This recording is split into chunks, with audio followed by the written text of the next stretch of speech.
we're live. Happy Wednesday, everyone, and welcome to the Mojo Show, where we talk everything real estate. I'm your host, Joe Mortgage. And I'm Cup of Joe Mortgage. Last week, we wrapped up our series on your home buying roadmap. We wanted to kind of wrap that up, not only wrap that up, but roll this all into really the next main topic that we want to talk about, which is busting mortgage myths to be able to help you so it's not holding you back from purchasing the home that you want to purchase this year. So this week we're going to kind of pull back the curtain, unveil the truth about mortgages and purchasing a home. But before we get to that, of course, a little coffee talk between the Joes this morning. I hear we have a big event coming up next Wednesday. I don't know what this event is, but it's causing us for 2 weeks not to have a show again. So I think that's a perfect coffee talk for this morning, Joe. And you mean you and I playing golf next week? Well, that is not why we're not having a show, Joe. I mean, we need, let's 2 weeks to recuperate from it. This is my opportunity to blame you for us not having a show, and we're going to be together. Yes. Yeah. So I would love for our audience to know what is happening next week and why next week is going to be a great week for you. Well, next week, this Wednesday next week ends up being the same day that we usually have a podcast, but I am crossing over to the other side, so to speak, and saying those magic words. No, not where's the brunch, but I do. So yes, I am getting married next week, and from there, congratulations, a honeymoon. So we will not be able to have our usual podcast for the next 2 Wednesdays, but we will be able to be back on air live Wednesday, February 19th. We'll be able to be back in the studio and doing our podcast. But next week, yes, I am tying the knot. Tying the knot, as and they say.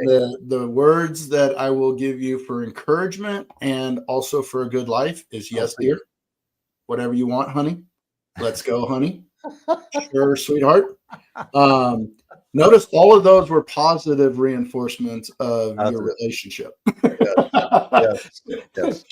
And ways to make it through, obviously, in keeping the home happy, because if mama's not happy, nobody's happy, right? I will say 20. So Tina and I were going on, this will be 20 years.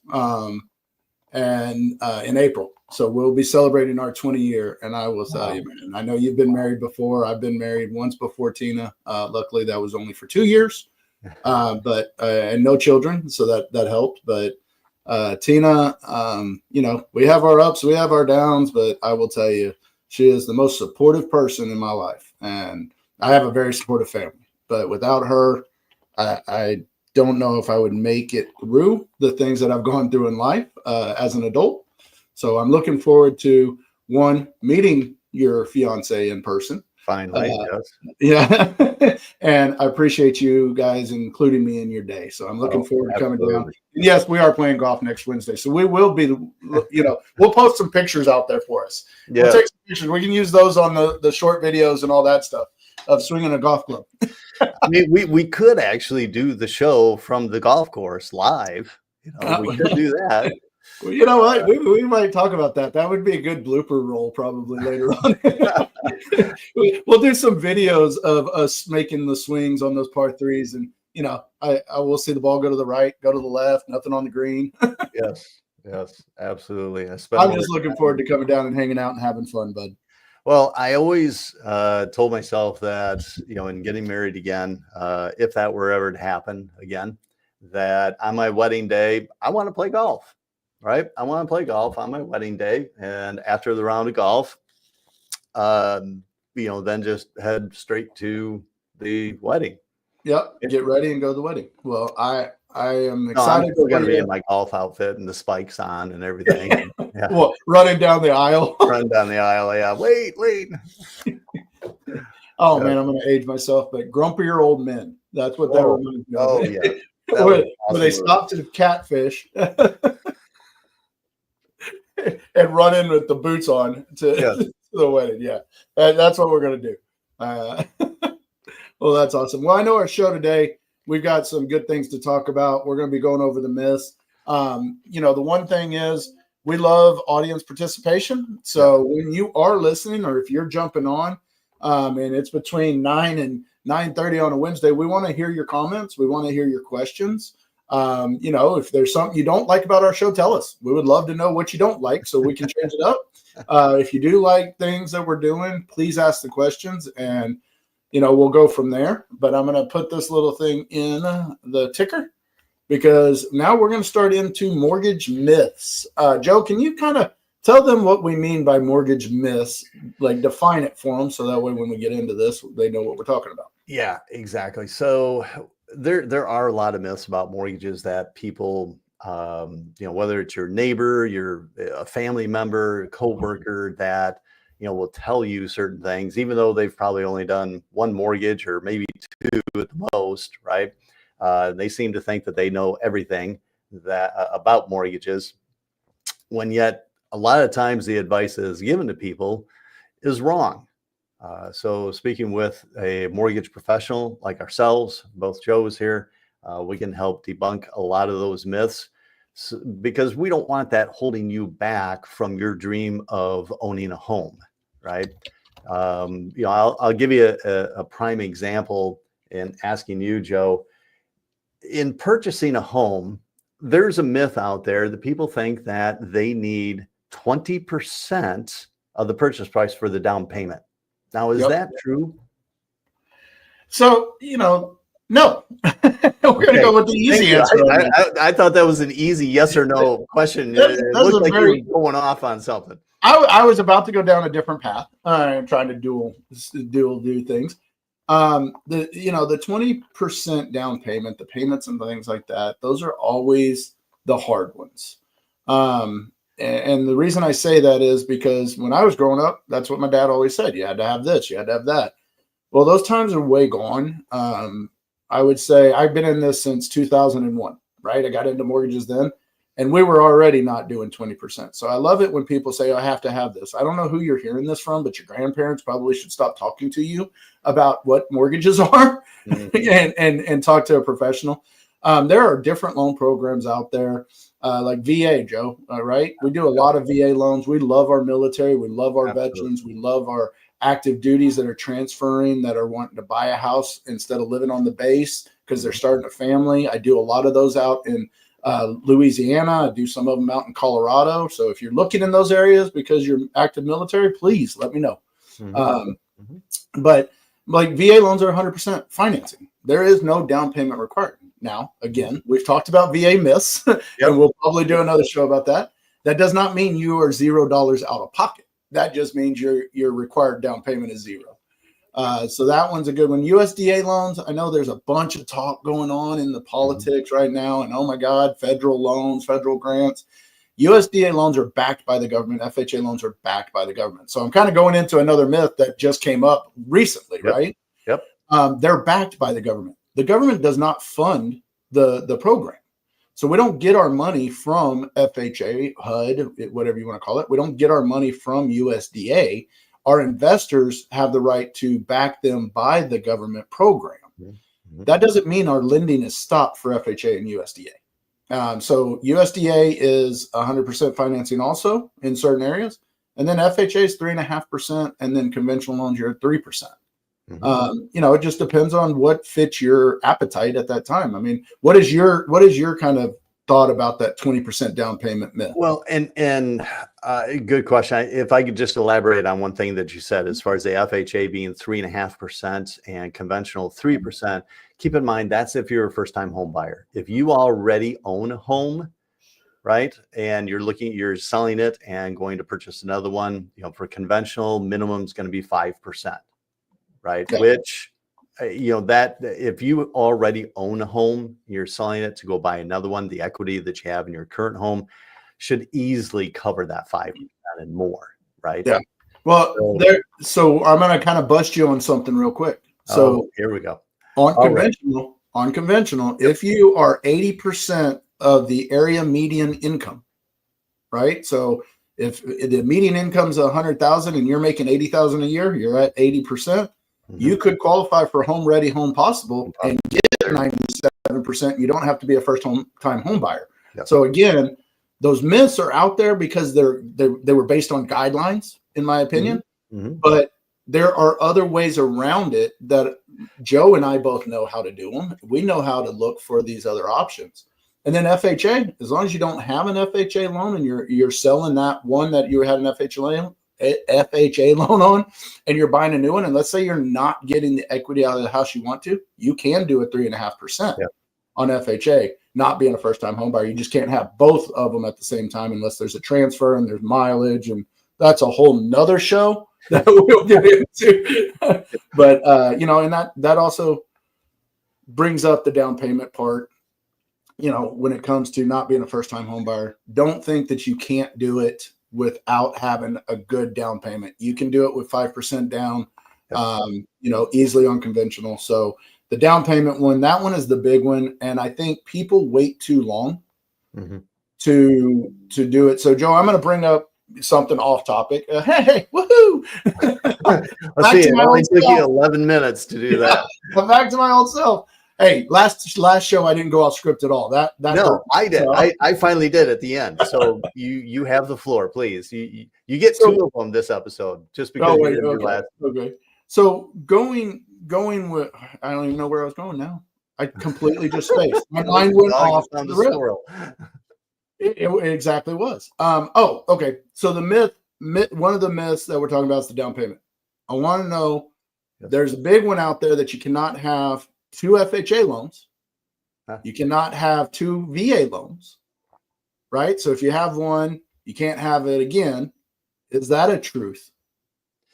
No, because you can have more than one. All right. Just keep in mind that, these loans, FHA and VA, they really weren't meant to be for investment properties. Correct. Okay. As far as having multiple of them, right?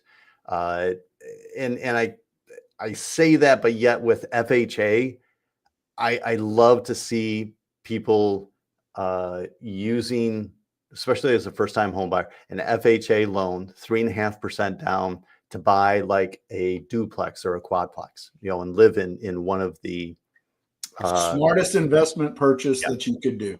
Absolutely. Especially as a young person. If you can afford a duplex or a quad, and instead of whatever, maybe in a college town, that's a great purchase to do on an FHA. Absolutely. Yep. And I know we talked about that with Ashley, with our Ashley series on investment properties. I know, so take a look at one of our shows from then on our YouTube channel. You'll be able to see a breakdown of all of it and explain exactly how to go about doing it. But you're right. FHA, VA, you can have more than one. Yep. But keep in mind, they really weren't designed for doing investment properties with them. So clarification on that, right, is when you're using that loan to buy a house, it has to be your primary. We're talking about the one that you're vacating. If you're keeping it, if it's still a VA loan or an FHA loan, that one is allowed to stay. FHA, just real quick, not going to go into guidelines on this stuff, but on FHA, there's like, if you're getting transferred from one city, like Joe lives down in Montgomery, Texas, which is about 3.5, 4 hours away. 4 hours. Yep. If he's getting transferred up to Dallas and that's where his company's making him go into an office, well, he can keep his FHA loan if he had one and buy a new one with an FHA loan. That's the easiest way to explain there is. Now, you can't just buy your, a house in the same neighborhood because you want it. It's bigger, nothing's changed in your life. Can't do it that way. So there are parameters on it. VA, as long as you've lived in the house for a year, you have your special entitlement. There is chances that we can do the financing with low down payments or no down payment. So again, talk to your advisors, but that is a myth on both of those too. And I think, going back to the question that you posed to me earlier, as far as the 20% down, where that kind of came from, My opinion is, way back when our parents bought a home, they thought that they needed 20% down. Mortgages have changed so much in that amount of time. But back then, the reason people wanted to put 20% down is to avoid PMI, Mhm. right? PMI was a bad thing back then, and understandably, because PMI was extremely expensive, extremely expensive. Nowadays, PMI is very cheap, It very is. cheap, In, in reality. It is, especially with some of our investors. I mean, I've got some that are doing 95% loan to value, and their PMI is less than $100 a month. Yes. And that can also be it's included in your 1098 at the end of the year, Yep. so you can write it off on Write it off. interest. Mhm. It's not. I mean, I remember when I bought my first house. I think my PMI on it was like $150 on an $88,000 home, but it was an FHA loan at that time when the factor was higher. Right. FHA revamped, and that's another thing. People are scared of FHA because of the mortgage insurance. You always have mortgage insurance on an FHA loan when you're doing a purchase. Doesn't matter. So you're not going to do a FHA unless it's credit and debt ratio problems if you're putting 20% down. But the one thing with it is they went back and they're like, okay, we're too high on this guarantee, so we're going to drop that factor, which they dropped it, made it very competitive against conventional loans too. So I really like that they did that. Now I just wish they would reduce the upfront. Yeah, the upfront mortgage insurance premium. So, Yeah. and as well, something to think, Graham, we're getting a little off topic here, but because a lot of people think that FHA, and this is another myth, that FHA is for first-time home buyers. Yep. And it's not, right? It's just another tool, another type of mortgage to take advantage of. Now, which one, FHA or conventional, is best for you? Everybody's situation is different, right? And depending upon that, I mean, I know, Joe, you have, as well as you'll run all the numbers through conventional and then run them through FHA to kind of see what is going to be the least amount of closing costs, right? And what's going to be their lowest monthly payment. Yep. I did one not long ago that amazingly, the FHA was $200 a month cheaper than the conventional. Yep. They qualified for both. But in their particular situation, the FHA ended up being $200 a month cheaper. Well, which one are you going to choose? The cheaper one, right? Yep. And that kind of leads into the next myth, right? So people also think once you do a 30-year mortgage, you're locked in. And that interest rate. Yeah. And people need to stop thinking that way, because that is a complete myth. You can refinance this. Now, there are some parameters, like on an FHA and on a VA, you have to wait 7 months from when you did your mortgage to refinancing it, if you're staying on an FHA plan and things like that. Most investors, like ourselves, we want you to make 6 payments. Mm-hmm. Why do we want you to make 6 payments? Because our investors, we have what's called an early payoff. So if you guys do a mortgage and you pay it off in less than 6 months, or you refinance it, or whatever, you sell the house, that means that everything that we did on that loan, we have to pay back to that investor. So we make no revenue on it. And I hate to say it, guys, I'm not a nonprofit. I'm here to make money to do the loans. I have to feed my family. I have to do different things. Just like all of you do. Right. Joe's got a wedding and he's got a honeymoon, so he has to close loans to get paid. And I know that's a big shock to everybody.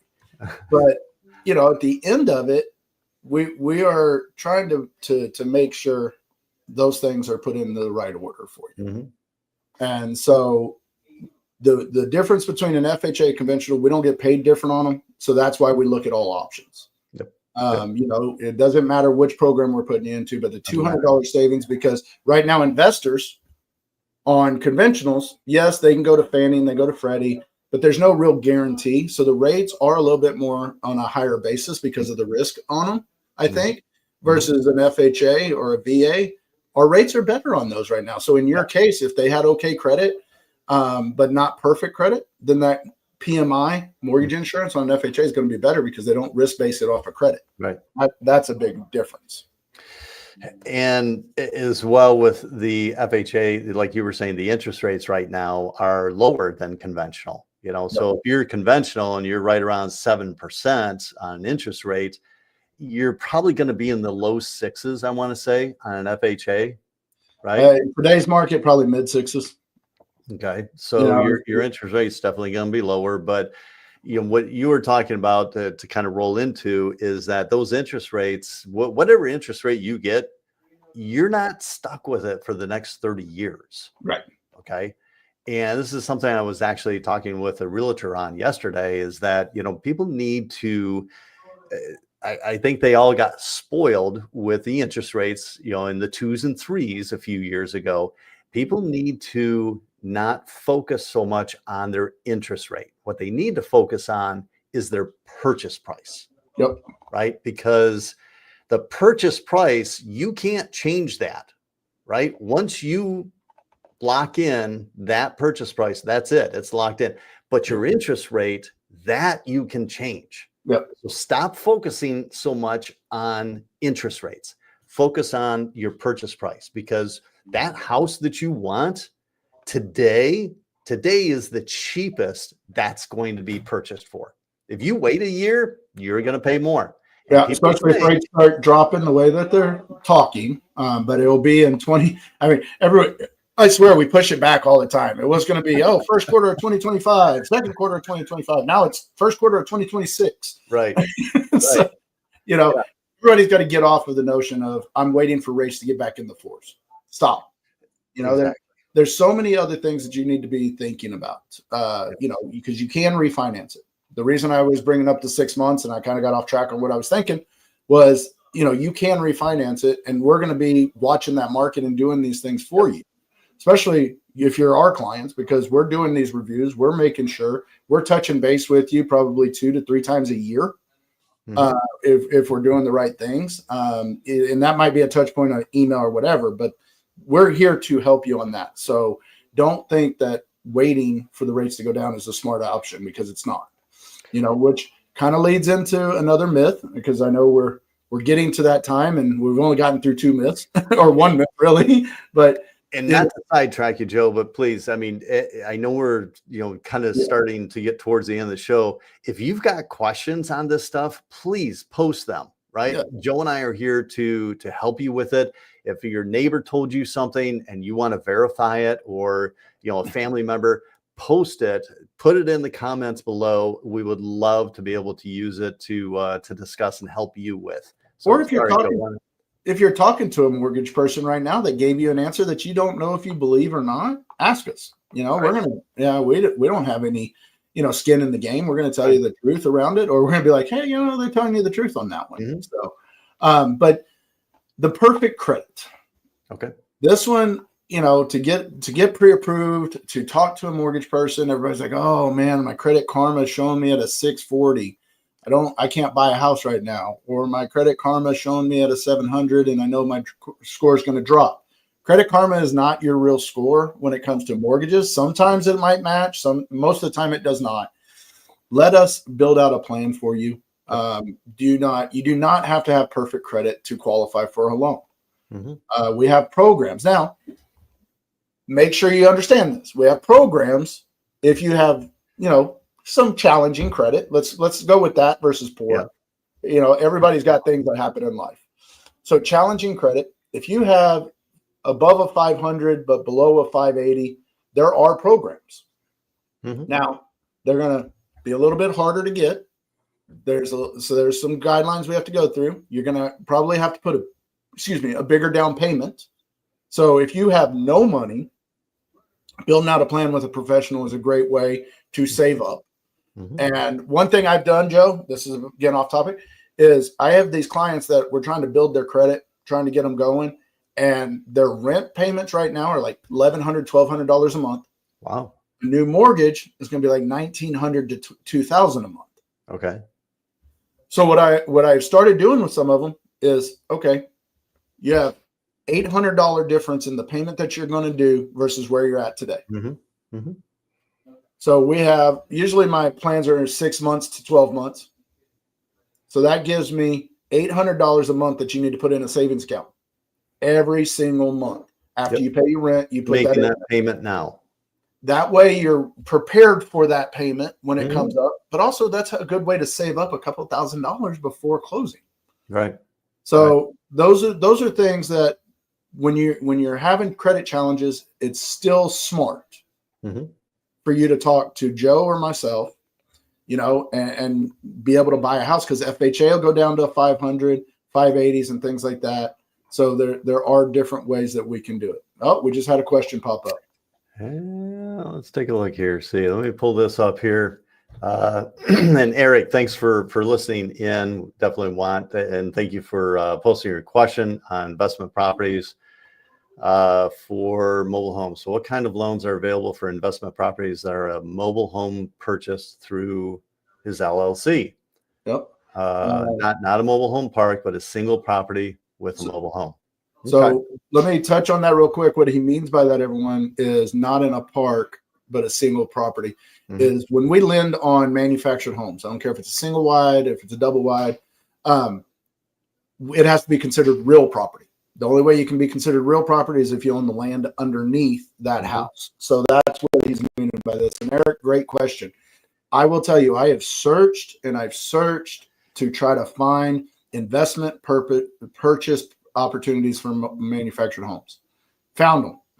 So DSCR and the investors, we have a couple of investors that'll do them. And the DSCR, basically it is if your rent is covering your full payment on the financing, one or higher on a manufactured investment property. A lot of them want it to be around 1.2. So what that means is you take your rent divided by your mortgage payment, including taxes and insurance. And if there's an association, because I know in Arizona, there's a bunch of manufactured homes that are in condo associations.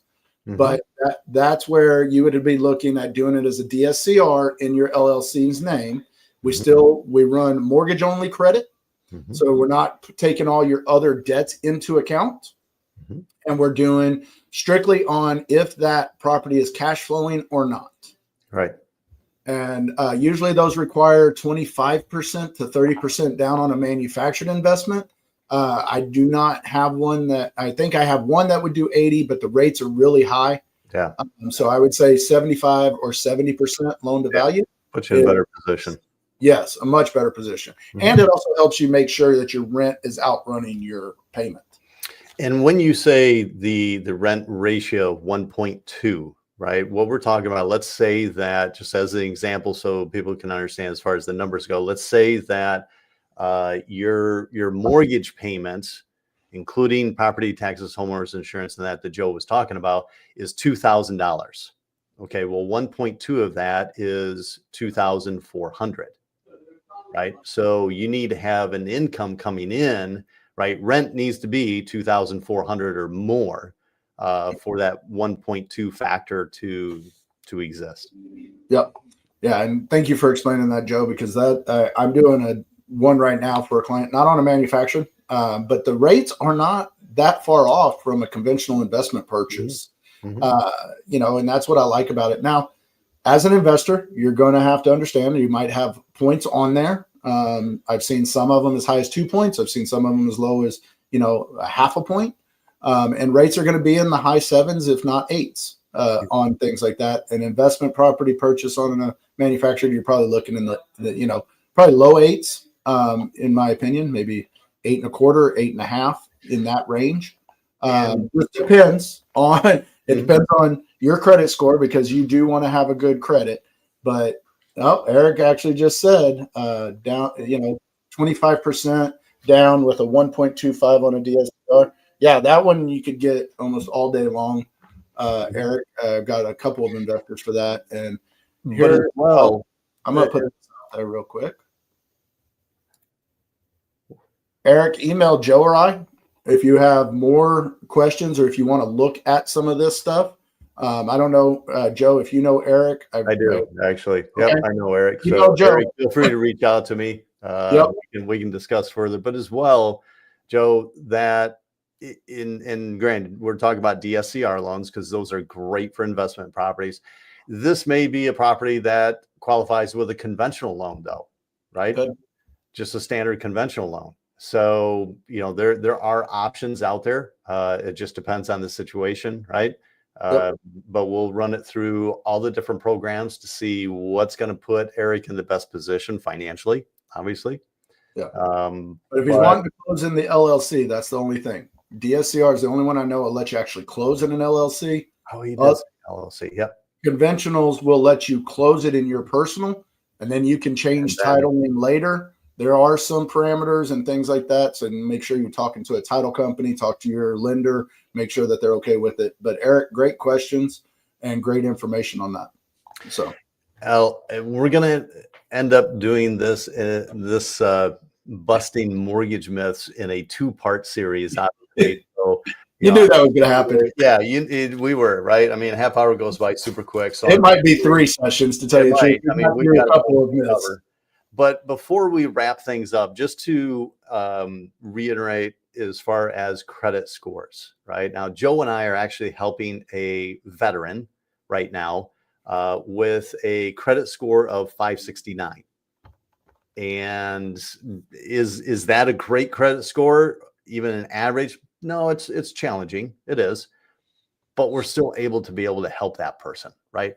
So even if you think that your credit scores are not that good, right, or not where you want them to be, maybe you've got a 623 credit score and you want to wait until 6 months or something to get that credit score up.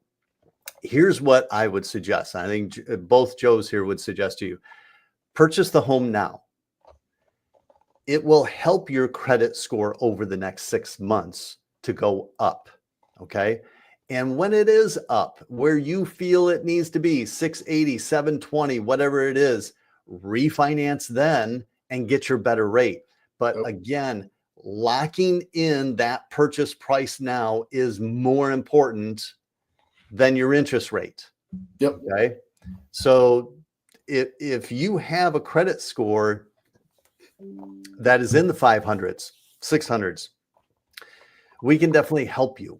Right. Yep. We don't basically, if you wait another year and you're paying $2,000 a month in rent, folks, that's $24,000. Okay. That house is probably going to appreciate. So do another 5% on minimum on top of that house price going up. Yes, exactly. So don't wait. You can do this now.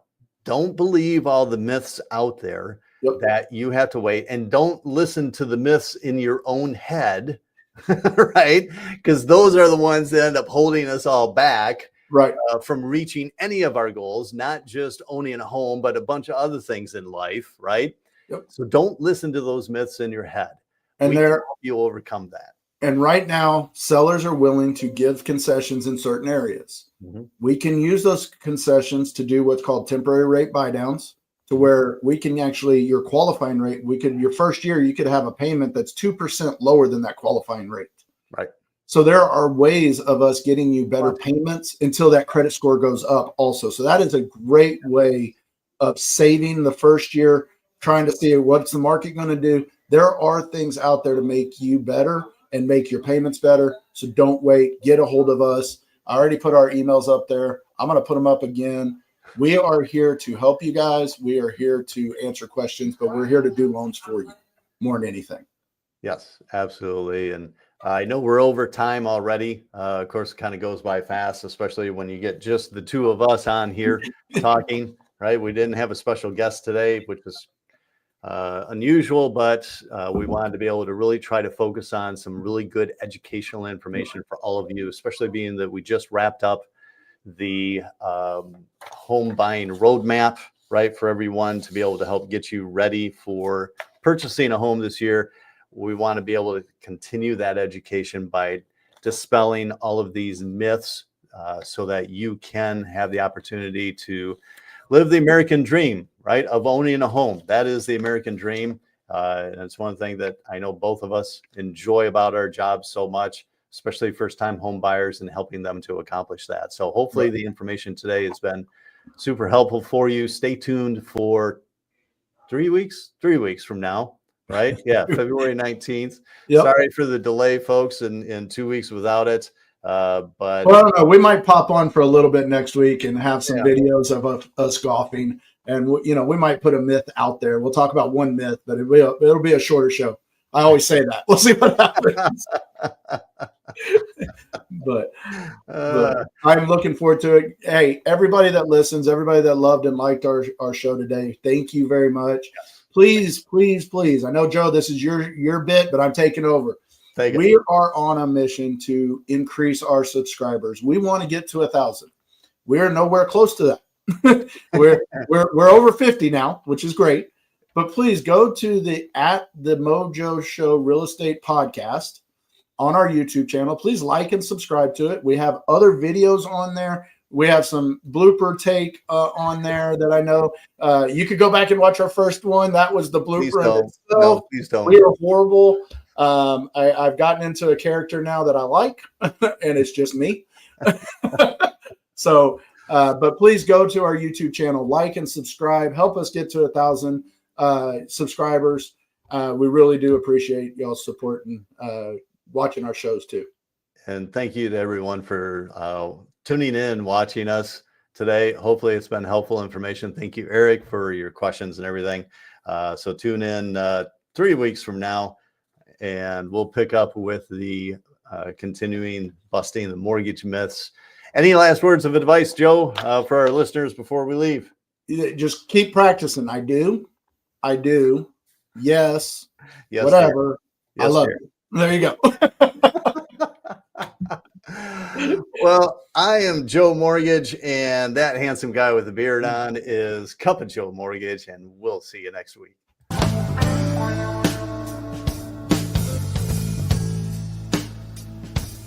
Mr.